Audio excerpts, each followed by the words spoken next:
So, we have different types of forces na nade-develop or na experiences ng mga members natin. Structural elements or structural members natin. So, it can be a compression or inflexure, torsion, and of course yung tension or combination of those forces. Okay, so since yung effect ng tension natin dun sa section is different also, or differs from each of different forces, so we need to design or have a separate provisions for this element na makaka-experience ng tension.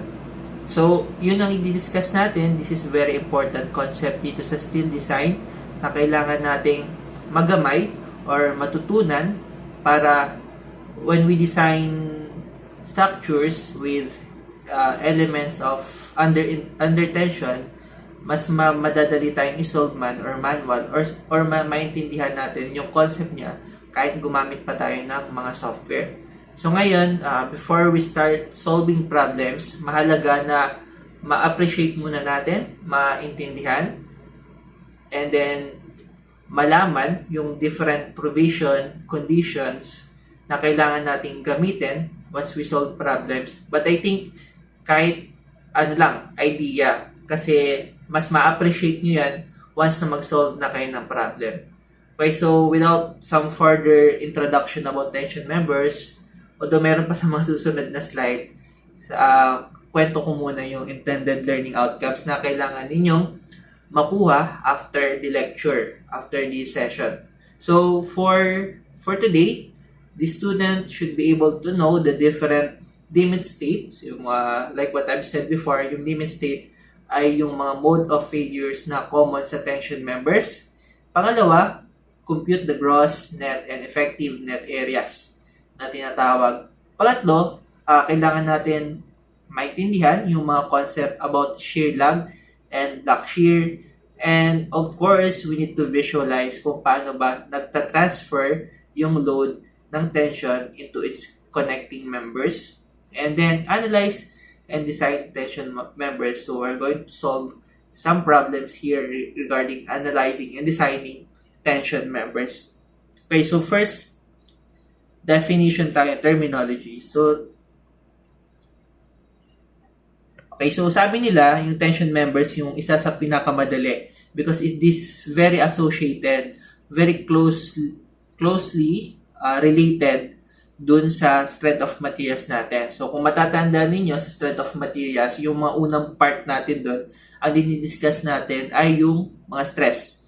So, stress and strain, and usually, yung pinaka-example natin doon ay involve yung mga plates or yung mga structural element na simple lang yung analysis para makuha natin yung stress, which is yung mga plates or yung mga tension members natin mismo.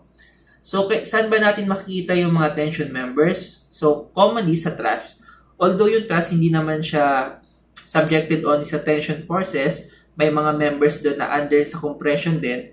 So, yung mga parts na in tension, kailangan natin i-solve or i-design siya separately based dun sa provisions natin for tension members. Then, yung compression, magkaiba din. So, although combination siya ng different nature ng force, so, marami pa ding parts ng or members or elements ng truss na in tension. So, especially yung mga bottom chords. Ngayon, common din siya sa bracing. Makikita din natin siya sa mga bracing system.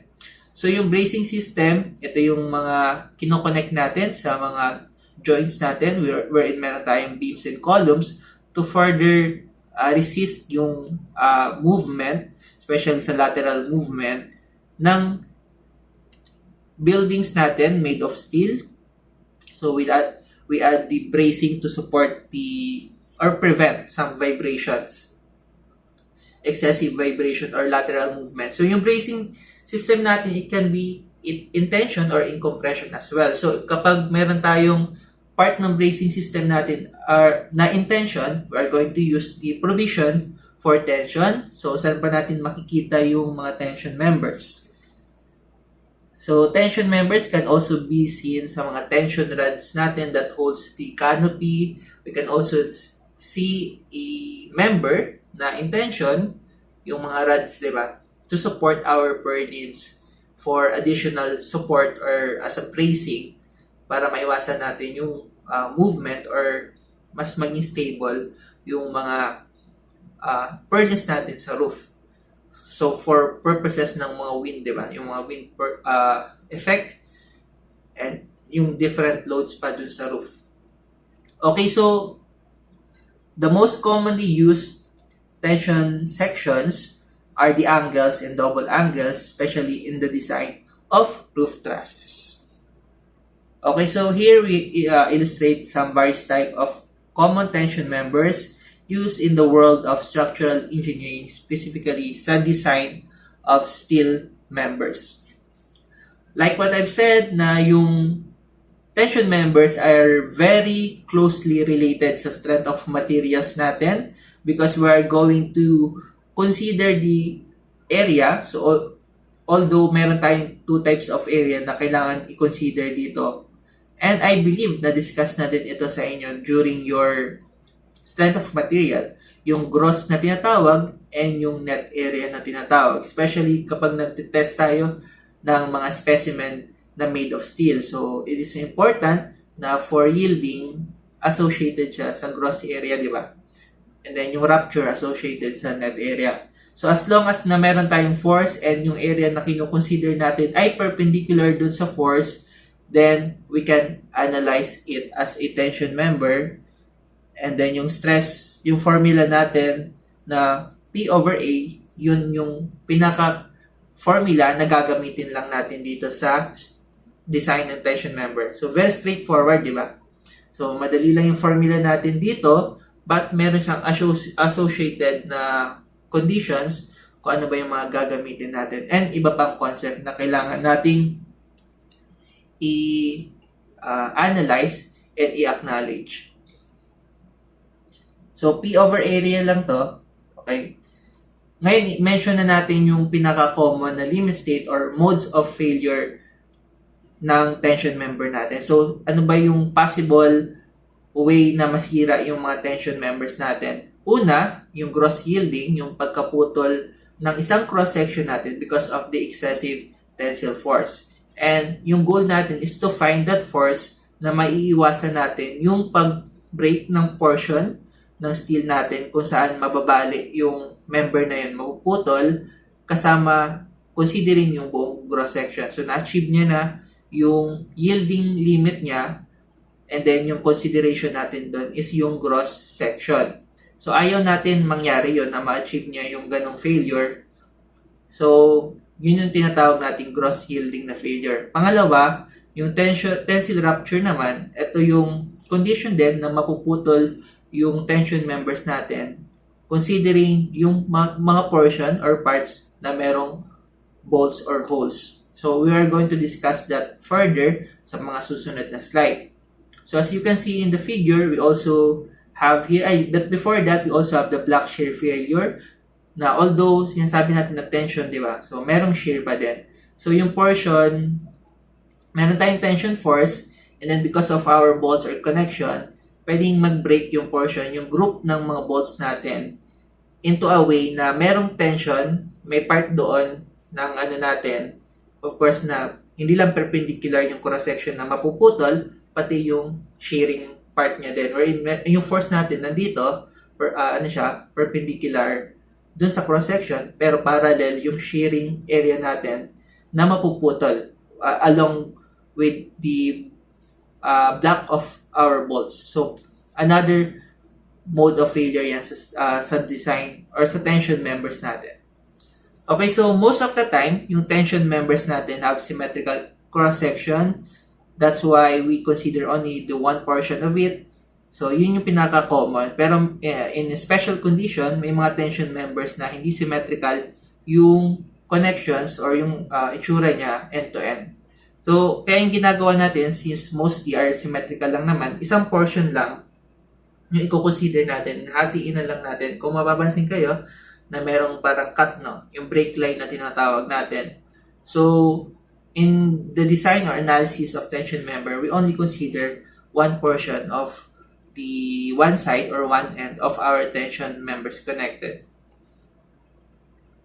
Okay, so na-discuss ko naman ito before, yung yielding and fracture. So yung yielding associated siya sa gross area and yung fracture associated siya sa net area.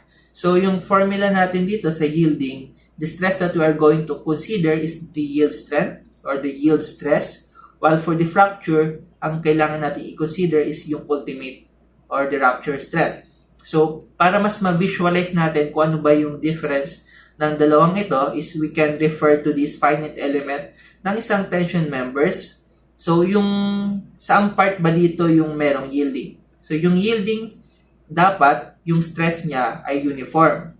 Nangyayari lang yung uniform na stress kapag we are going to consider yung breakout ng member natin sa gross section. So, kung mapapansin nyo dito sa finite element natin, yung yellow na part, ito yung gross section natin. So, sa gross section, uniform yung stress na nade-develop.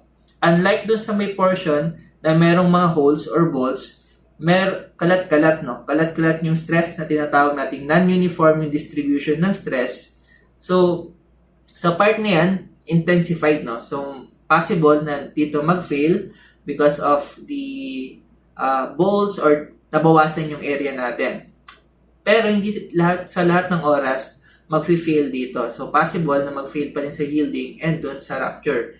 Kasi, bago siya mag-break, worst case scenario, yung rupture, yung stress natin dito. So, yung Fy mas mababa compare sa rupture. Although, yung area for rupture is mas mababa and then mas malaki doon sa yielding. So, it's a case-to-case basis. So, hindi lahat ng time, yung portion na may bolts, yun yung mag-fail. So, possible, nasa yielding, yung unang mag-fail kasi di ba sa stress strain diagram unang nare-reach yung yielding stress. So kung mapapansin nyo, sa may mga bolts, non-uniform yung stress. Kaya later on, we're going to discuss this effect of non-uniformity wherein yung net area, hindi pa yun yung gagamitin natin. So babawasan pa natin siya by multiplying a reduced factor, kagaya sa reduction factor natin, to consider only the portion na nagkakaroon ng high stress because not all elements, diba? Not all elements of our steel sections are effective to hold the stresses. So, hindi naman kasi lahat connected. So, we're going to discuss some more of that when we reach the shear lug. Okay, so ngayon, discuss natin yung code provisions for gross yielding.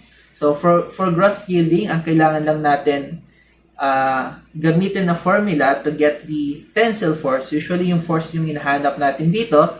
Yung formula na gagamitin natin is just the yielding stress or the yielding strength Fy na provided siya depende dun sa type ng material natin multiply by the cross section. And we also need to consider the value of the resistance factor na kailangan natin i-reduce yung nominal capacity natin. So kapag hindi pa natin siya minultiply ng reduction factor, nominal pa lang yun. Para maging ultimate siya or design strength for under LRFD, kailangan i-multiply nyo siya ng 0.90.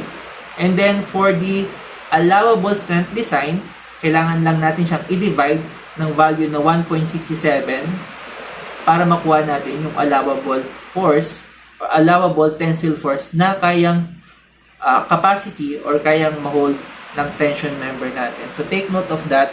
So, here we also have the table wherein na-summarize niya lang yung mga formula. So, for allowable, di-divide lang natin ng factor of safety. So, this value is 1.67 or 5/3. And then, kunin natin yung reciprocal. So, kapag dinivide na natin yung FYAG, ang magiging value niya na is just a factor of 0.60. So, 1 over 1.67. Check nyo sa calculator ninyo, 0.60 yung makukuha natin dyan.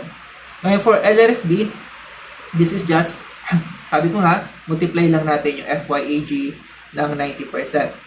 So, makikita natin yung provision na to sa section 504 ng NCP and chapter D ng AISC.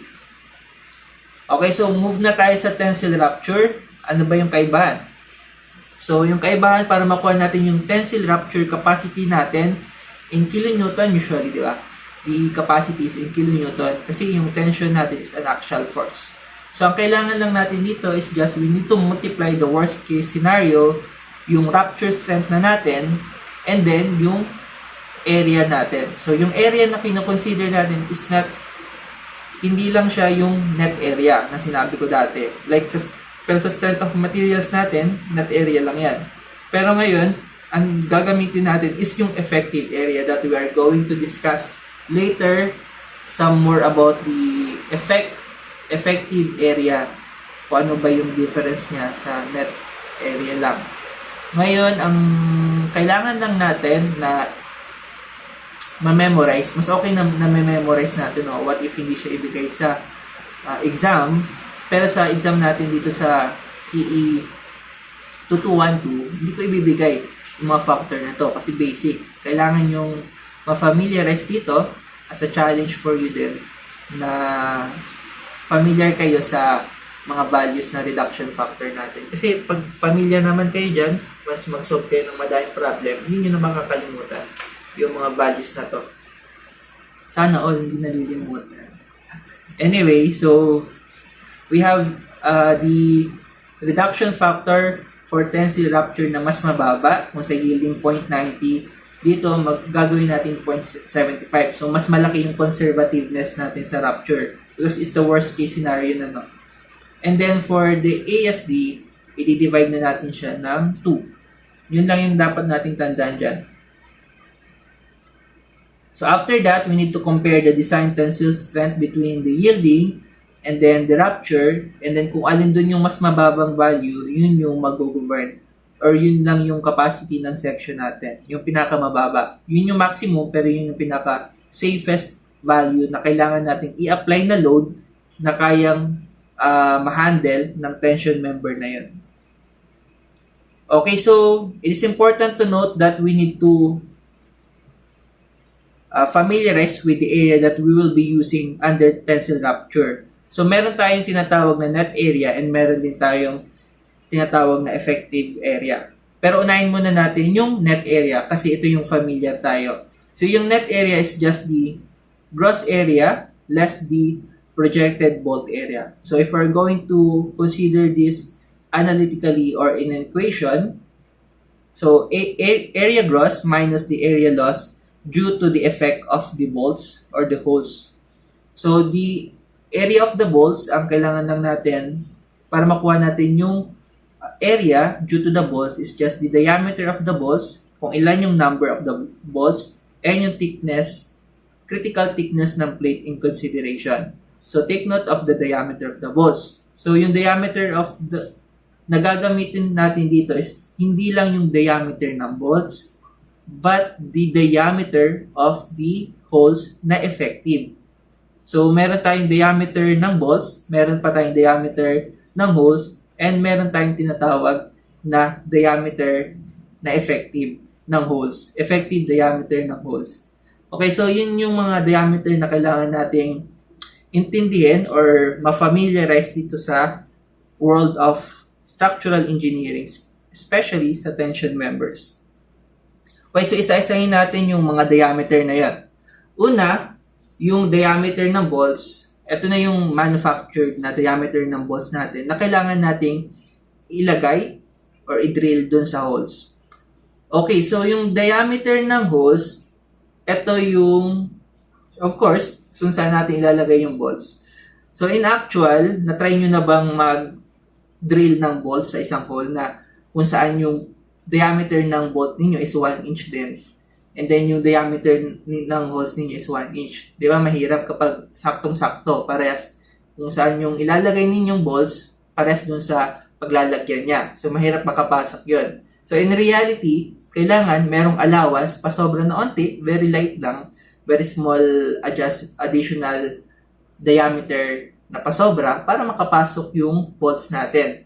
So, para makapasok yung bolts natin, kailangan mag-add tayo ng additional diameter, which is, according to AISC, sa pag-a-analyze natin ng code, pag-a-analyze natin ng tension member, para makuha natin yung effective net area, what if dagdagan na lang natin ng 1/16 of an inch yung diameter ng hole natin to consider, which is in reality naman, dapat mas malaki talaga yung diameter ng holes.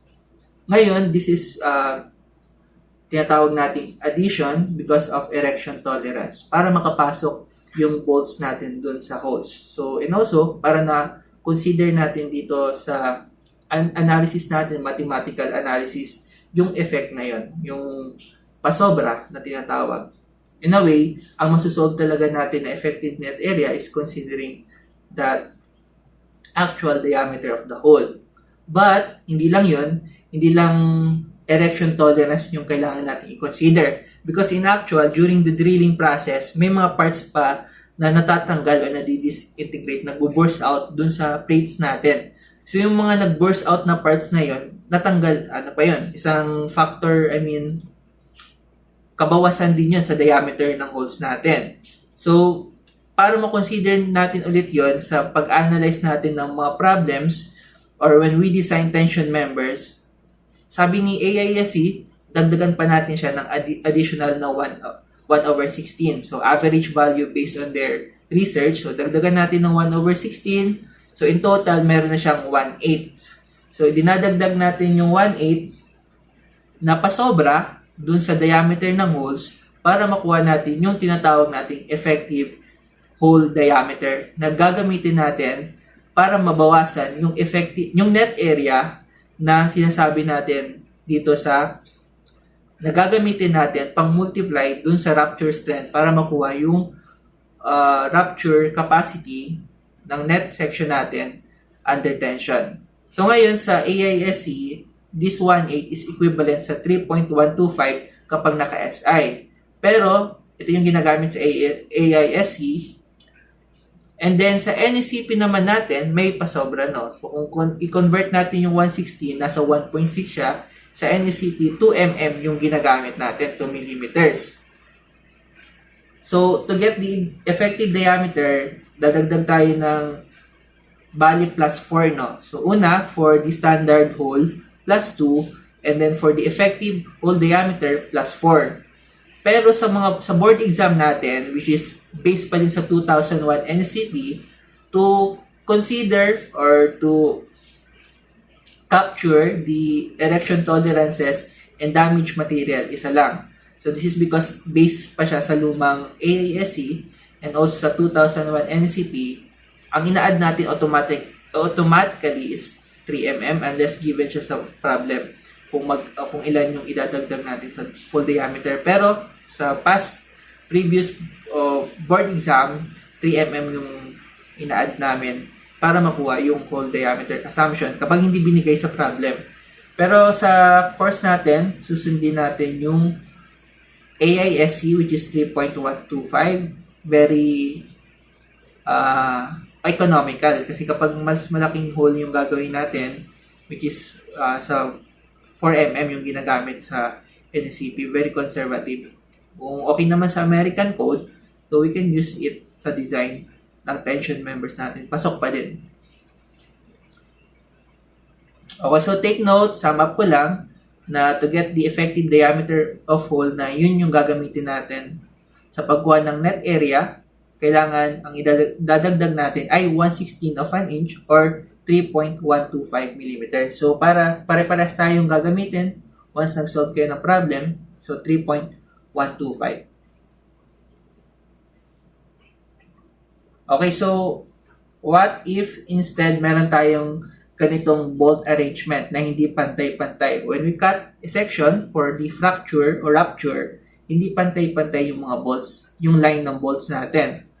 Ngayon, very common to, yung ganitong connection na tinatawag natin, which is the staggered placement of the bolts. So, yung staggered bolt arrangement ay ginagamit for the reason we need to increase the net area. So, the net effect of this staggered arrangement is lalaki yung value ng net area natin para mas lumakas yung carrying capacity ng tension members natin.